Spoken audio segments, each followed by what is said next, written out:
Imagine a computer that weighs 3,000 pounds, that has no screen, no keyboard, no digital display of any kind. That runs entirely on gears, cams, levers, and electric motors, hand-machined at a factory in Long Island City, New York.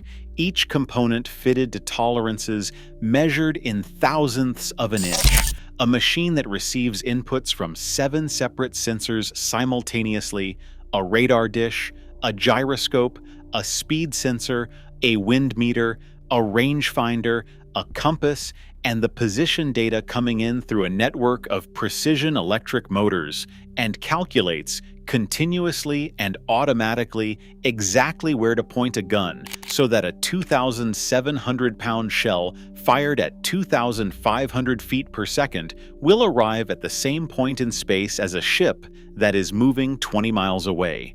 Not where the ship is when the shell is fired, where the ship will be 50 seconds from now, when the shell arrives. This machine, the Mark 8 Rangekeeper, was the most advanced fire control computer in the world when it was installed aboard the Iowa class in 1943. It had no equal in the Japanese fleet. It had no equal in the German fleet. The closest British equivalent was less capable. The technology that aimed the Iowa's guns was not a secondary system. It was the primary reason the Iowa's guns could do what they were designed to do.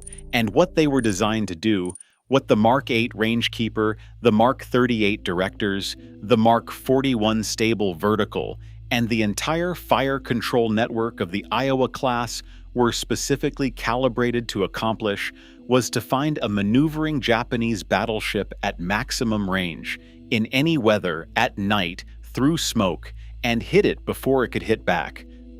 That engagement never happened. For 47 years, across 4 wars and 5 modernizations, the most advanced fire control system in the history of naval gunnery spent its operational life calculating solutions for targets that did not move, did not return fire at range, and had no armor for the shell to penetrate. Bridges, railroads, bunkers, troop concentrations, coastal artillery positions. The computer built to track a maneuvering Japanese battleship at 20 miles was used to fire at things that stayed exactly where they were. This is the story of the Iowa-class fire control system, what it was built for, how it actually worked, and why the most sophisticated analog targeting machine in American history spent virtually its entire career solving a problem it was never designed to solve. By the end of this video, you will understand why the fire control system that represented the decisive advantage the Iowa class would have had over any Japanese battleship it ever met was never tested against the target it was built for, and why the closest it came to demonstrating its full capability was an engagement in which it did everything correctly and still didn't hit the ship. Stay with me, because the engineering behind the Mark 8 Rangekeeper is as remarkable as anything that fires the shells it aimed. The Iowa-class fire control system was not designed for shore bombardment, not for anti-aircraft defense, not for the carrier escort duties that occupied most of the fleet's operational life, not for any of the missions it actually performed across 4 wars. It was designed to solve a specific mathematical problem. How do you hit a moving ship at 20 miles when your own ship is also moving? When the shells take 50 seconds to arrive, when the weather may be hiding both ships from each other's optical systems, and when the target ship will maneuver specifically to avoid your salvo the moment it sees your guns fire? The answer to that problem, built into gear trains and cam surfaces and servo loops, was the Mark 8 Rangekeeper. To understand what the Mark 8 actually was, you have to go back to 1914 and the specific insight that a mechanical engineer named Hannibal Ford brought to the problem of naval gunnery. Ford worked for the Sperry Gyroscope Company and later founded his own firm, the Ford Instrument Company in Long Island City, New York, specifically to build fire control equipment for the United States Navy. The problem he was given was, in mathematical terms, not complicated. A gun fires a shell at a known velocity. The shell follows a predictable ballistic trajectory. The target is moving at a known speed on a known bearing. Calculate the angle at which to point the gun so the shell and the target arrive at the same point simultaneously. The difficulty was not the mathematics. The difficulty was doing the mathematics continuously, in real time, on a rolling ship, with inputs that were constantly changing, fast enough to be useful. By the time a human operator could calculate a firing solution manually using pencil, paper, and trigonometric tables, the target had moved. The solution was already wrong. What Ford understood was that the calculation needed to be performed by a machine that operated faster than the engagement could develop, updating its output continuously as the inputs changed, without any delay between new data and new solution. The Mark 8 Rangekeeper was the mature expression of this concept, a 3,000-pound mechanical analog computer, entirely mechanical, no electronics beyond the electric motors that connected its output to the gun turrets, that performed continuous integration of 7 input streams and produced a continuous firing solution that updated faster than any human eye could read a dial. Its inputs were the direction the gun director was pointing, line of sight to the target, the range to the target from the fire control radar, the ship's own course from the gyro compass, the ship's own speed from the pedometer log, a device that measured speed through the water, the ship's roll and pitch from the Mark 41 stable vertical, the wind speed and direction from the anemometer, and manual inputs for air density and average muzzle velocity from the gun crew. From these 7 streams of data, the Mark 8 calculated continuously where the gun had to point to put a shell where the target would be when the shell arrived. It did this using differential gears, levers, 3-dimensional cams, and small rods riding on the cam surfaces, the same physical principles as a mechanical watch, operating at the precision of a scientific instrument, scaled up to something that weighed as much as a pickup truck. The output went through a network of synchro-S, specialized electric motors that reproduced their own rotation precisely on any connected motor, to the gun turrets. The turrets moved automatically to match the solution the computer was producing. The gun crews did not aim the guns, they loaded them. The Mark 8 aimed them. Here is the detail that made this system decisive in any engagement it was actually designed for. The Mark 8 was not just calculating where to point the guns, it was maintaining a continuously updated model of the entire engagement, a simulation of the target's position and motion, running in real time, that it compared against what the fire control radar was actually reporting. If the target maneuvered, changed speed, or changed course, the radar returns would no longer match the predicted position the Mark 8 was tracking. The crew watching the director would notice the crosshairs drifting off the target and correct them. That correction updated the Mark 8's model. The Rangekeeper absorbed the change and adjusted its prediction of where the target would be in 50 seconds. The result was what engineers call a closed-loop control system. The machine was not running an open calculation from fixed inputs. It was continuously comparing its prediction against reality and correcting itself. During the bombardment of Ponape Atoll in May 1944, USS Iowa demonstrated exactly how capable this system was under conditions that had nothing to do with battleship gunnery. Iowa was firing at a fixed shore target, using a reference point on land to calibrate the system.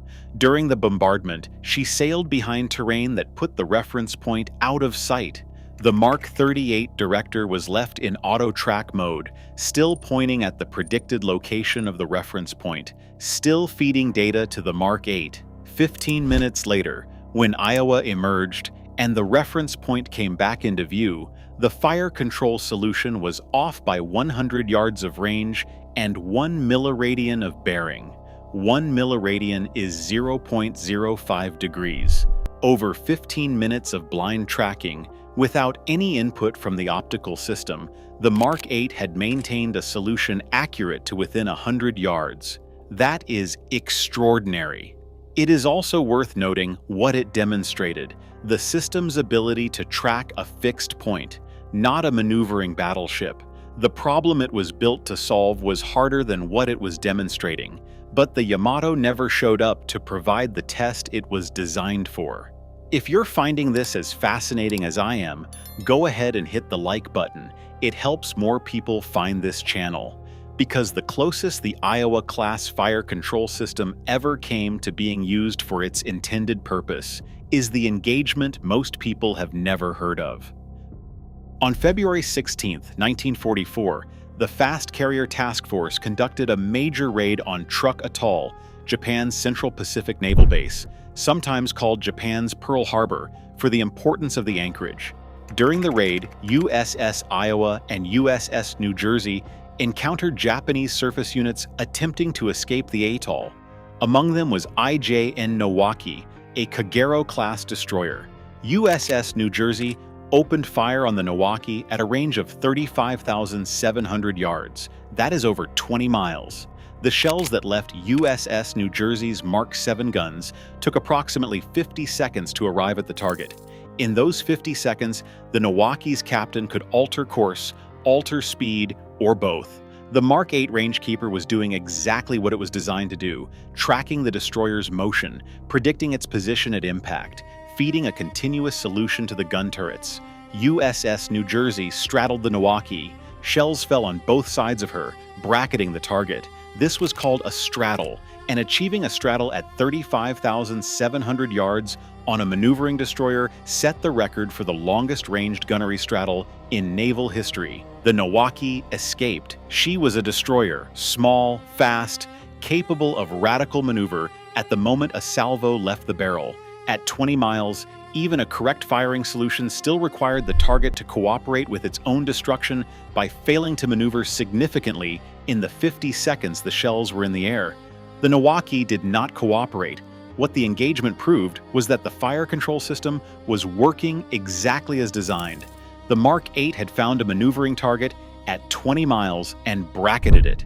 Against a larger, slower target, a battleship that could not maneuver as radically as a destroyer, the straddle would have been a hit. But the Yamato never came.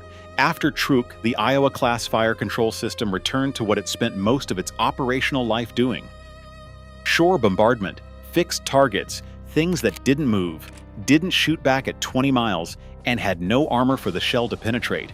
Here is what happened to the fire control system over the next 4 decades. In Korea, the Mark 8 Rangekeeper calculated solutions for railroad bridges, ammunition dumps, troop concentrations, and coastal artillery positions along the Korean peninsula. None of these required the closed-loop target tracking that made the system extraordinary. A bridge is exactly where it was 30 seconds ago. The Mark 8's ability to predict where a maneuvering battleship would be in 50 seconds was irrelevant. The system performed accurately a task that a simpler computer could have done. In Vietnam, USS New Jersey's fire control system calculated solutions for targets in dense jungle, supply routes, troop concentrations, and suspected storage sites that observers marked with coordinates from aircraft. The coordinates did not change. The Mark 8, built to track a moving target at 20 miles, was given a fixed set of numbers and told to hold them. It did, perfectly, at a fraction of its capability. In the 1980s, reactivation, Hewlett-Packard digital computers were added as adjuncts to the Mark 8 Rangekeepers. They provided better muzzle velocity estimates and corrections for Earth's curvature and rotation, improvements primarily relevant to long-range shore bombardment accuracy. The improvement that would have mattered most to a battleship engagement, faster tracking of a rapidly maneuvering target, was not the focus, because the battleship engagement was never coming. In Desert Storm, the Mark 8 calculated solutions for Iraqi artillery batteries and command bunkers in Kuwait, targets that stayed where they were. The computer that tracked the Nowaki at 20 miles tracked GPS coordinates transmitted from Pioneer drones. Here is what the Iowa-class fire control system actually was when you strip away 4 decades of shore bombardment and look at the engineering record plainly. It was the decisive technological advantage in a battle that never happened. The Mark 8 Rangekeeper, the Mark 38 Directors, the Mark 41 Stable Vertical, the Synchro networks, together they represented a qualitative edge over every fire control system in the Japanese fleet. In a long-range surface engagement, in poor weather, at night, the Iowa class could find a target and maintain a firing solution when the Yamato's optical system was effectively blind.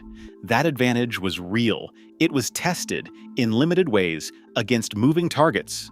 It was never tested in the full engagement it was built for. The closest it came was the Nawaki, a destroyer at extreme range that straddled but did not sink. The ship it was built to defeat, at the range it was built to engage, under the conditions it was designed to exploit, never appeared in front of it. The Mark 8 Rangekeeper is still aboard the Iowa-class museum ships. On USS Iowa in Los Angeles, on USS New Jersey in Camden, on USS Wisconsin in Norfolk, on USS Missouri at Pearl Harbor. The 3,000-pound mechanical analog computers, the gear trains and cams and servo loops designed to track the Yamato at 20 miles are still there in the plotting rooms below the waterline, unused for the purpose they were built for, unchanged by the wars that failed to provide the target. What surprised you most about the Iowa fire control system? Drop it in the comments. I read every one. Thanks for watching. If you want the real stories behind the engineering decisions and unexpected turns that shaped the most famous warships ever built, subscribe. New video every week, and the next one is already stranger than you would expect.